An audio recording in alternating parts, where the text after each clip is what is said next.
Namar kajing sengap kuman ke sorkar MDA hadu menta wat haba uba birbor yang tem Presiden ke Meghalaya Government Lower Primary School Contractual Teachers Association ula dapan IT kajing empule jung u dakaba ula IT ki documents baro haka santri unailar hajar arpuar ha magistrate hakmat office embos nakaliang jung uba birbor ula pensngau ya kara jung u ban syong syak than klembu por hakmat ka main secretariat naduk kah nyutri unailur hajar arpuar ban dawa nak sorkar MDA ban bu biang ikinong hikai contractual baro hakipus bala pensange eki nadu ubnai kelalengkot hajar arpuwe uba birbor ula ongru balada ha Punjab ha Assam ki regularize ikinong hikai ban nong tre sorkar balai emla ha Meghalaya to nakaliang jonga kumu nong yalam jongka Meghalaya Government LP School Contractual Teacher Association hadin bangala dap IT yaki kot kisla kabadai kajing im pule ke jonga hak santrik jong benai agos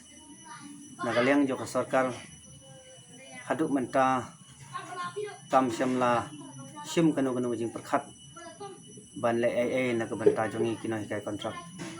hapu Meghalaya tada kajing smosi ngi ai abaro cikata hanrai imyo i bakadon kanu ka positive respond nakaliang joka sarkar tekumta dokumen sim kaba diaw nga larai ban sedang biang ya ka jingsyong syakhan ka jonga haka nyau tarik haka por khatwe beje hakmat jongka secretariat but ngila pha menta ya ka permission kajing ka application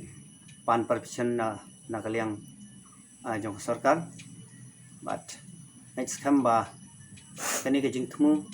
kanong ka ba yai bai yaranti but nakaliang jonga ngala long balak he wat ban mat ya ka jing ka bakum kanu ro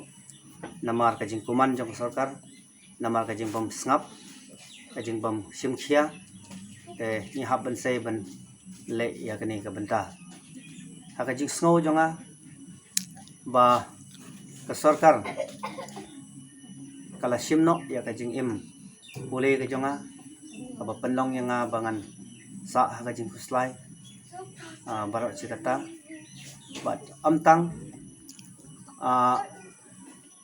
manga hanrai ki babun ki parna hikai kontrak ki bamar kajing menta larsnan komta sachsen ngalarai